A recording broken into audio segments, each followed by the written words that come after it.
ನೀನು ಮಂತ್ರಿ ಆದ್ರೆ ನಾನು ರಾಜ. ರಾಜ. ನಮ್ಮಿಂದ ನೀನು, ನಿನ್ನಿಂದ ನಾವಲ್ಲ. ನಿನ್ನ ಕುರ್ಚಿ ಯಾವಾಗ ಬಿದ್ದೈತದೋ ನಿನ್ಗೆ ಗೊತ್ತಿಲ್ಲ, ಆದ್ರೆ ನಮ್ದು ಹಾಗಲ್ಲ. ಸಾಯೋ ಗಂಟ ನಾವೇ ರಾಜ. ನಾವು ಮನಸ್ಸು ಮಾಡಿದ್ರೆ ಯಾರನ್ನ ಬೇಕಾದ್ರೂ ಮಂತ್ರಿ ಮಾಡ್ತೀವಿ.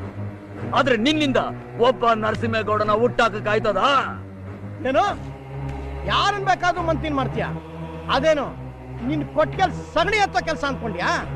ತಾಕತ್ತಿದ್ರೆ ಮಾಡಯ್ಯ, ಮಾಡಯ್ಯ ನೋಡೋಣ.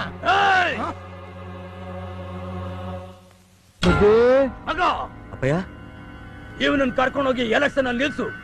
ಊರಿನ ಜನಗಳಿಗೆ ಹೇಳು ಇವನ್ ಮಂತ್ರಿ ಆಗ್ಬೇಕು. ನಾವು ಹೇಳಿದೀವಿ ಅಂತ ಹೇಳು, ಮಂತ್ರಿ ಆಗ್ತಾನೆ.